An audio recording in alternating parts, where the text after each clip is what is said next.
This is Hannibal here from the Hannibal TV on YouTube, coming at you with another podcast.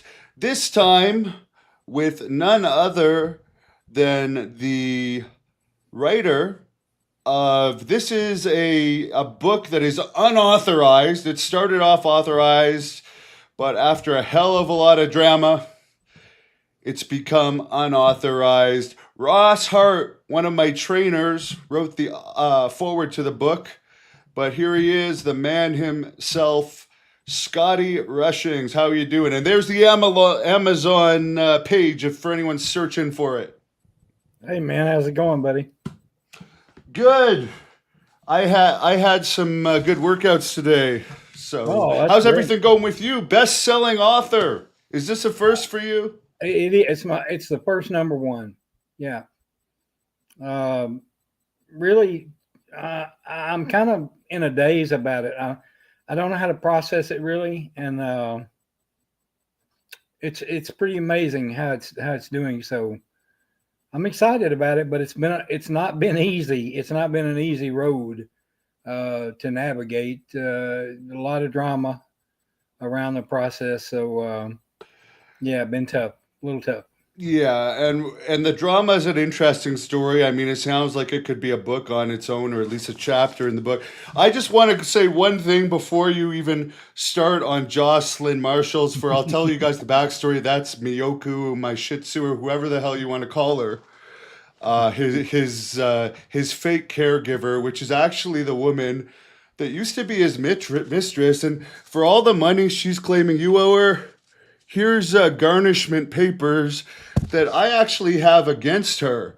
So any money that she says you owe her, you would actually, in theory, you're doing it unauthorized, but have owed Right. to me because why she owes me money? Because when Abdullah the Butcher transferred 6 properties in between the time I won in Canada and the US, and he also sold properties, one of the transfers was for $1 to Jocelyn Marshall, and that's what's called a fraudulent conveyance that she was found guilty of.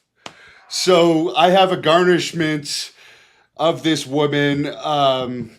So obviously, I've got not got a penny from either one of them. So that's where it stands now. Yeah, But I have no let's hope. tell you let's hear about her from you.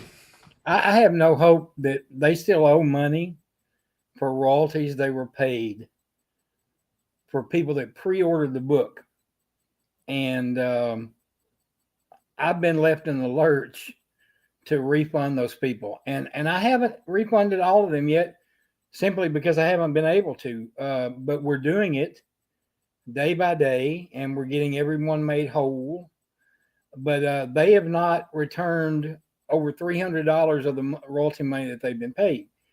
So I have no hope of getting that. But you know, this is obviously a pattern with her, and I will say that my issues were mostly with her, although I can't anymore absolve Abdullah of any uh, totally absolve him of responsibility here The one because thing I'll say about Abdullah, the worst decision he ever made, because his wife was the brain, like was the business brains of the operation, and from what I understand, from almost 15 years now, if not 16, being in legal things with him, so I know all about him and the real stuff about him. The dumbest move he ever made was leave his wife for her. But for anyone that doesn't know, he actually cheated on his wife with this woman, and she eventually dumped him, and now she's still living in a house worth near $1 million. Where I don't know where Abdullah's living now, but while he's still doing appearances and getting money here and there, I think it's safe to say he would have been a lot better off all around if he hadn't been with this Josh. What does she call herself, anyways? well, it's funny. I hope she doesn't. She calls herself Queen Malika. But my friend Vicky Otis, who wrestled as Princess Victoria, I hope she doesn't kill me for saying this. She said it's queen shit eater. Can we say that on your show? Yeah, It I might have been a think I bad. already broke the monetization rule for the swearing free ones because it's hard for me to talk about him because as I said, where you said you used to really like him, he was like a grandfather figure to me for a Sure. long time. So I know the good side of him too and the charming side of him. So I kind of know kind of you almost feel heartbroken probably I can Yes, very, imagine very much going so. through this. Yeah. Very much so because we were close. I mean, we had worked together for 2 3 months on this book, and he would call and we would have great conversations. It was always pleasant when it was dealing with Abdullah, but when Jocelyn Marshall got involved, anytime during the conversation or whenever we would be talking, then things would go south in a hurry. And but he would call me, and it was always the same. It's funny.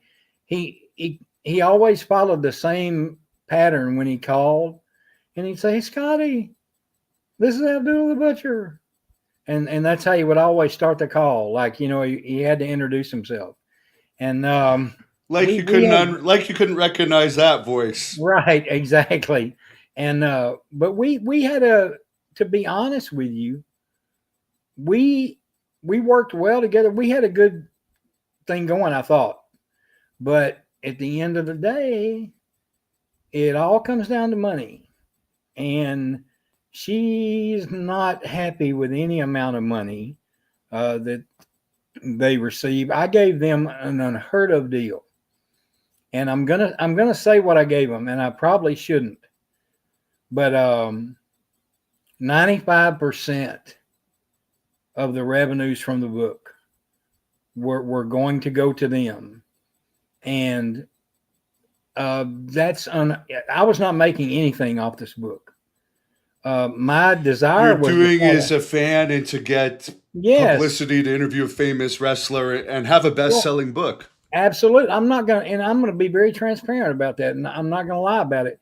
I wanted to be the man to tell his story. I wanted to be the man to get it in print, and so there was that motive for me, certainly. But the other side of it was to try to get him some help and some relief because of the fact that he certainly pitched me on the fact that he's struggling, and so that was the motivation and the desire. So giving them that kind of deal, I basically was doing it for free, for nothing. That wasn't good enough for her because no matter how many pre-orders we did, if we did 10 pre-orders, she thought we did 100 pre-orders. And there's always her coming at it from a standpoint of, well, you're not telling us everything. You're not being transparent. I actually gave them login information to the PayPal account where the monies were going so that And they I could just want to say one thing. I could see this because I said I don't know if came out on the tail end or if you had quite broken up yet, but it was about 2 weeks ago. sure. Somebody had actually sent me the documentation of the breakup, and it's like, what kind of people, what does he think he's going to make off of this, where Yeah, you're clearly giving him a lot of money from pre-orders. It's right. not like he's a hot star fresh off of WWE. You're actually bringing his name back out there. It's not like there's going to be $1 million in pre-sale. And I could see as I'm reading this before I knew that you were going to release it by yourself. I mean, they're going to turn this guy right off of having the story out there. Oh yeah, absolutely. And she's only hurt them both because as you see, the book is it was the number one new release this morning at Amazon, and I believe it's still number one new release, number two in wrestler biographies, and I think we're number seven in martial arts biographies, if you can believe that. Why? I don't know. But This is the one thing. I know he carries around this card that's like from the 50s that says he's a seventh degree black belt. Here's one thing I've always had a problem with. Wait, what age did he actually start wrestling? 17 or 18?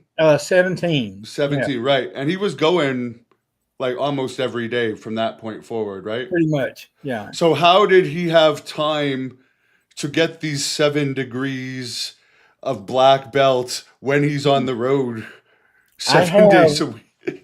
yeah, But I he's have got a, that little card, which I used to laugh. And even when I liked it, he'd pull out this card and show it to everyone. I've got the 7 degree black right. belt.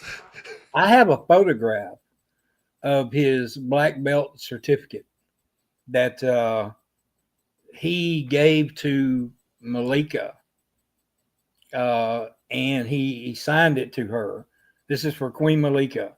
And And all I just for know anyone is that doesn't know, her real name is Jocelyn Marshall. So when I'm yes, referring to a Jocelyn Marshall, that is the shoot name, just like Abdullah's shoot name is actually Abdullah. You may have found this. Do you know he has like 25 different names I in your didn't know research? that. That's pretty He's interesting. I he's didn't got know that. many aliases, but his real name I believe is Larry P. Shreve, his Larry most Paul used real. Shreve. Yeah, I think so. And yeah, she has the certificate, which is his black belt certificate, and it says he's a 7th degree black belt or whatever. It's dated. The certificate is dated 1990, I believe, or somewhere around 1990. So, um, you know what, Devin? The thing about it is, you know this, when you're dealing with Abdullah, the line between Larry Shreve and Abdullah the Butcher is very thin, and you really have to be aware and alert to know which one you're talking to. Um, he can slip with ease from one personality to the other, and to be quite honest, you never know: is it a work? Is it a shoot? Um, where do you stand with him? Because Because he's a master he's been doing it worker. his whole life. He is a Hall of Fame worker. I'll Yes, give that to him. He is literally one of the best workers of all time. He's in the top 10 best. yeah, As a absolutely. worker, he drew money, no doubt about it. Here's one question for you. I would Okay, really like to know this because the shoot of the matter is he was through about 5 different lawyers for our little case. But the total of that may have been not that much. And I know he didn't pay a lot of them. That's why he had to keep changing. right. But he's known for being thrifty. I recently watched the Dark Side of the Ring thing on him, where when he did the Bruiser Brody episode, he said it's going to be whatever it was to talk about Brody. You're going to have to pay me more to talk about Abdullah. He's one of the thriftiest guys. I mean, when I was with him, he also worked for me. He'd be trying to get more and more. And I Yeah. remember always, can you get me a hot dog or something? I'm like, I don't have the concessionaire. Come on, you can get me a hot dog. He'll like work everything. So it's like, how does a guy this thrifty that was never a drinker, never a drug user, just lose all of his money when he was one of the highest paid wrestlers of the 70s? And even up until the time he retired, he was wrestling regularly and getting decent money. So, like, where did he explain to you? Like, where did it all go? Well, his claim is that his money has been lost helping uh,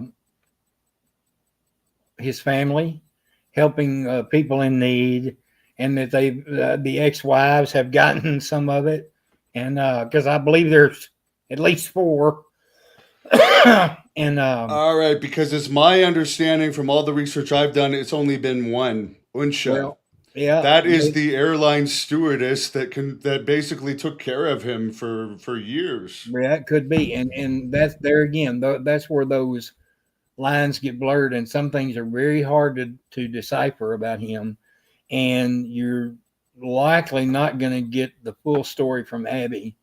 Um, he's going to tell you what he wants you to know, and what he thinks you want to hear, but in such a way that he's not going to really give up anything that he doesn't want to give up.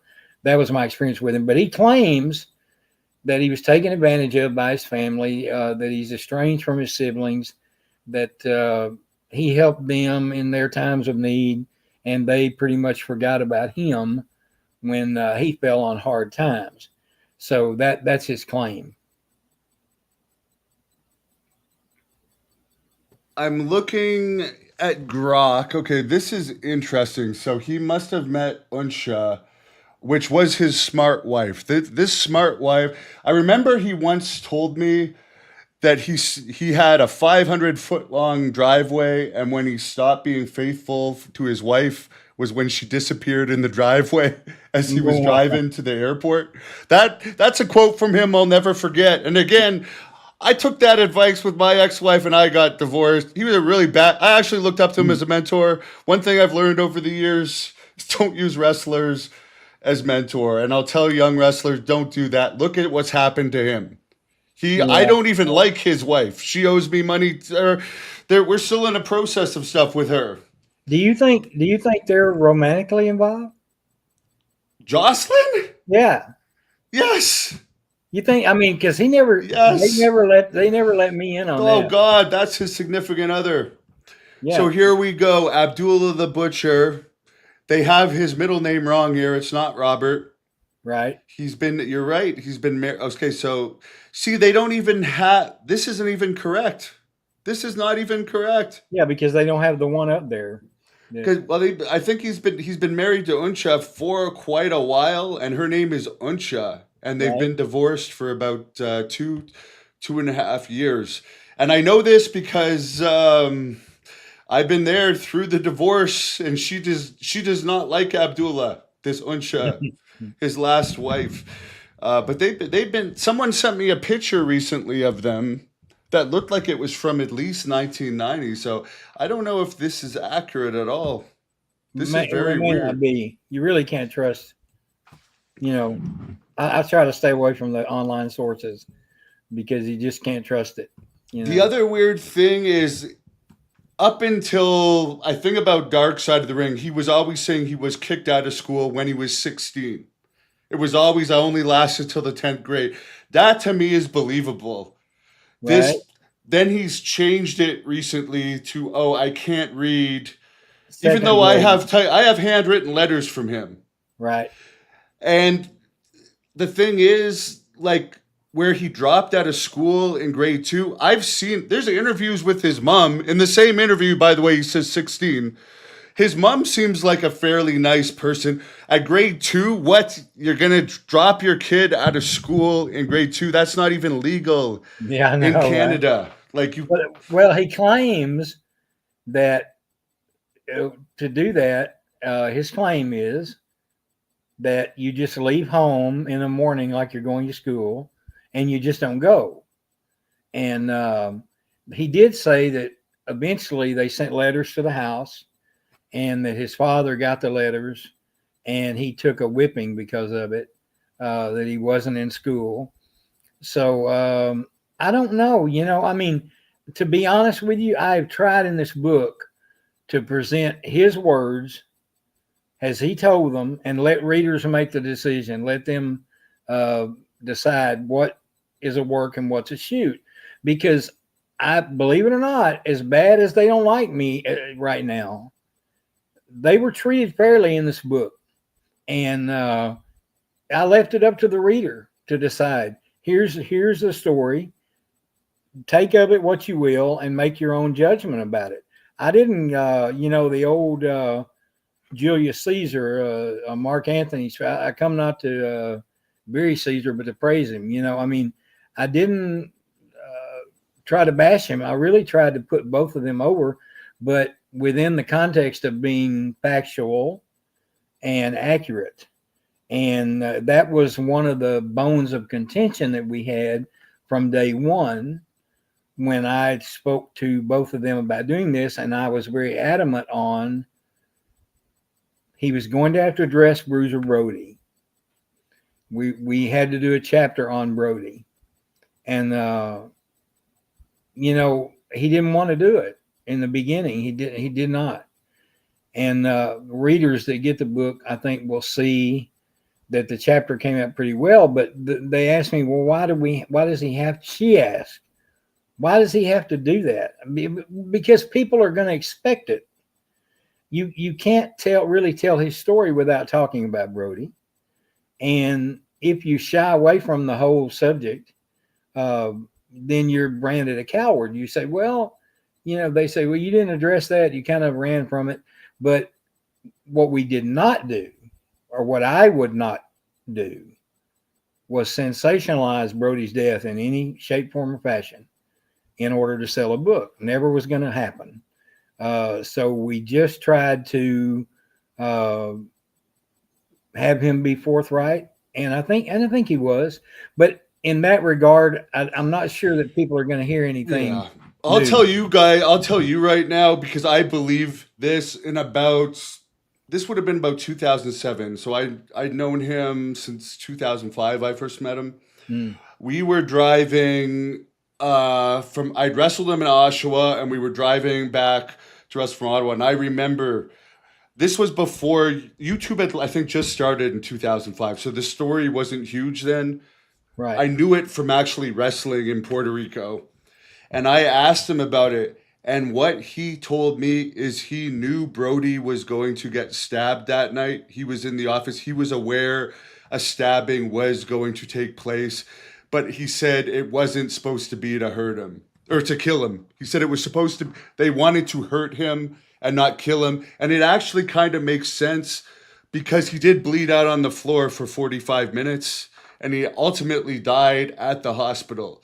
So from what Abdullah told me, and I'll swear to this on my grandfather or my grandmother's grave, who I was the closest to in the world, he said he knew they were going to hurt him that night. The office was aware that he was going to be hurt in some way, but it was not supposed to result in the death. That was what he told me. Yeah, I'm not gonna. I don't want to spoil the book, so forgive me, but he does make some revelations in there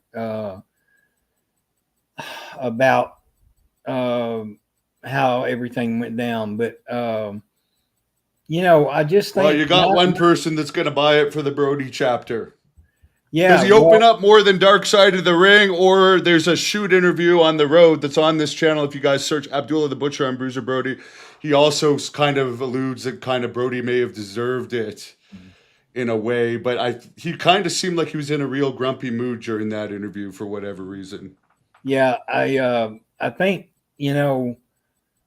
that was a hard chapter for me to write because I grew up in world class around a lot of those people. My family built the binary comb in Edom, Texas. And so I was around a lot of those guys. Brody was one of them. It was a very, very hard chapter to write, but I think that my thing was when I talked to him, I said, Abby, you're 84. If you need to say anything, if there's anything left to be said, now's the time to do it.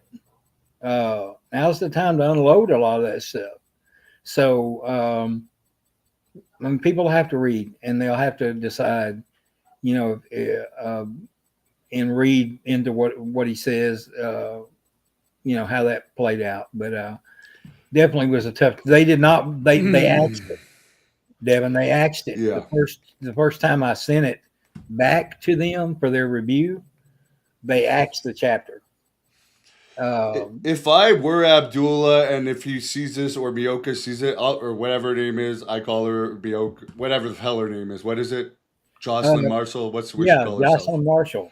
Queen Makia or something. Yeah. All right. I would say this, Queen, if you have intelligence, and I know you are money hungry, get the real story from Abdullah while he's alive. I know there's stuff in the book too that I'll tell people to get.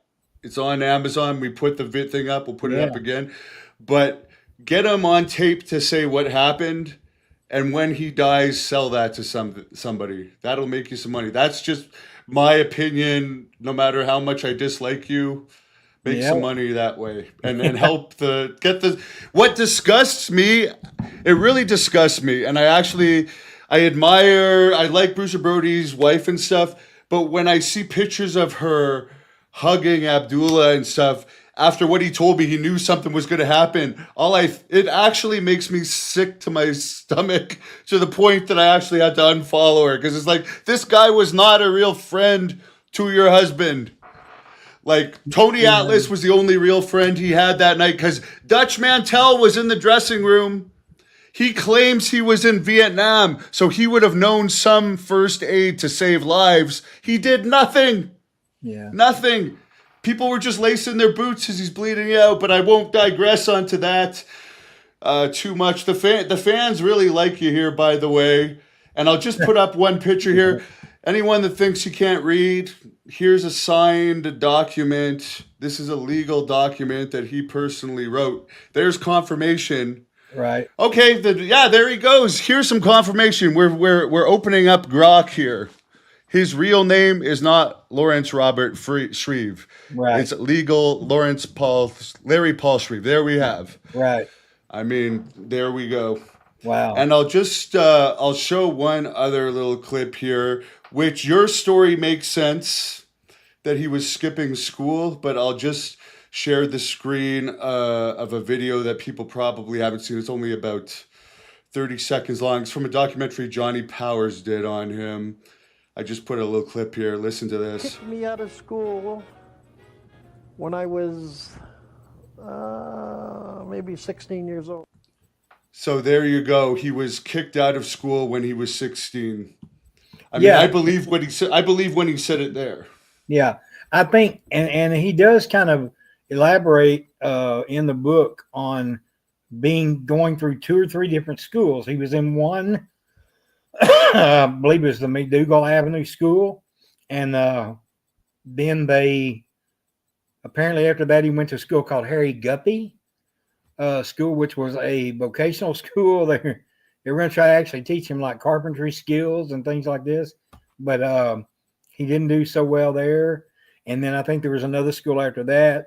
And he was teased a lot because they said, well, you're going to the dummy school. Yeah, there's discrepancies.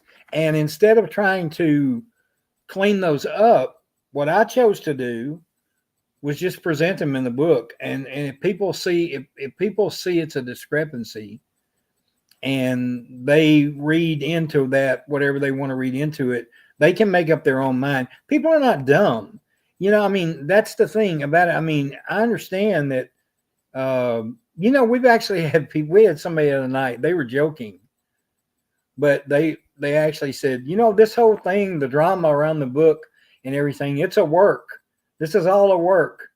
It's just, they're doing it for work. You know, I'm telling you though, people really, he thinks he's got everybody fooled about everything, but some things he doesn't. And it was also a lot easier. He started in 1958, which is incredible. It was a lot easier to fool people, and he probably forgets when the internet didn't exist because people couldn't validate what you're saying. Right. And now I will say this. Throughout, he has a reputation now throughout his career of being pretty protective of the character. And he did drop that a lot for the interviews for this book. And I have over 8.5 hours of recorded interviews that probably need to be in a vault somewhere. But video? Audio. All right. Well, yeah, those have some value. I mean, you shouldn't even be saying this on camera until he's dead. Right. You're probably right. Yeah, that's probably true. I think that for the most part, he was as authentic and genuine as you could expect Abdullah the Butcher to be. And you have to go into it, if you're dealing with him, set your expectations a little probably lower than what you would have as far, I'm going to get this done. I'm going to get him to do this and do that. Because at the end of the day, he's really going to do what he wants to do. And you're going to go along for the ride. And if you can get something out of that and in between, then you're fortunate. And we did that. I think we did that. And everything was going so well and everything. And then the Queen, she just sank it, Devin. Did you, just to get back to the Queen, we'll go into all Jocelyn Marshall now. Why not? Because she's kind of made herself a character. That's the woman with the Whoopi Goldberg hat, if no one doesn't know. Yeah. That's what everyone describes her as. She used to own a flower shop. Apparently, to my knowledge, from any of the background checks I've done of her, I've seen nothing of any actual hospital background. She used to work or own a flower shop at A one boutique point. or something like that, right? Yeah. Yeah. Yeah. So, and again, whatever they do now, I mean, I'm really surprised. I mean, they're very confident reading out PayPal deposits Yeah. online with owing people money. But I guess at this point, I don't know. I guess they just don't care anymore. But I think that's true. yeah. They think they're untouchable to a certain extent. Well, they have. I mean, they played the game right. They played the game right as far as like how to deal with the legal system, how to Right. find ways around the legal system without having to actually pay. And I learned a lot from the whole process that I Yeah. went through with them. But I just want to say, guys, the whole thing was actually horrible that happened to me. Thank God I got through it. But the whole thing, the negligence, assault, and battery thing that happened to me, which out of the goodness of my liking this guy, I'm not going to get into it too much on this podcast, but he was found guilty in 2 countries of it. And it did, whether you thought I would make it big in the WWE or not, it took away my chance of having a contract. It was rescinded due to that. WWE actually had a settlement with me over that, over losing my contract for that reason, which I'm not going to get into that either.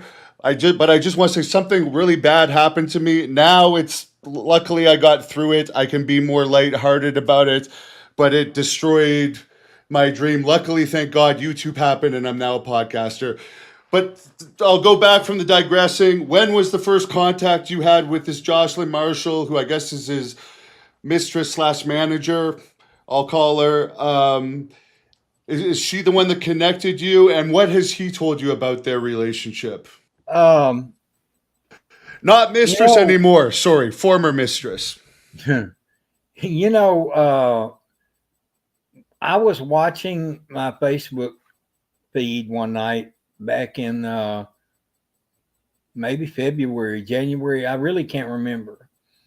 But I'm scrolling through my feed and I come upon Larry Shreve's, Abdullah's page and his feed, and he's doing a live on Facebook. And on that live, he is at a tape, or not a taping, but a live event, WWE event. It was a Raw event. I'm not sure where it was, probably in Georgia. And he was out in the crowd, right behind the sound system, in his wheelchair, and she was with him, and her son Chico, uh, and they're doing a live, and she's telling everybody, "Look, Abdullah's here," and she's reading comments to him that people are leaving, and I decided to comment. I just commented on the. I can't remember what the comment was, but I made a comment to him, and she read it to him, and he says, "Have him call you. Tell him to call you," because I think I'd said something about he needed to do a book or something like that, and tell him to call you. And she did, and I did, and that's how it all started. Believe it or not. Um, and we knew some of the same people, which kind of helped facilitate our getting connected. So that was where it started. And then I began the process of negotiating with them to do this book. And it was very difficult from day one because of her involvement. Now, Is that how you ended up only getting 5%?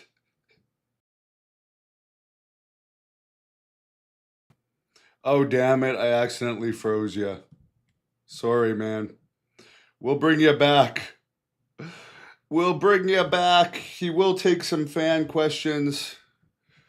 That's a great pose that they froze him as, though, isn't it? Is it just my feed, or is he actually? We'll be.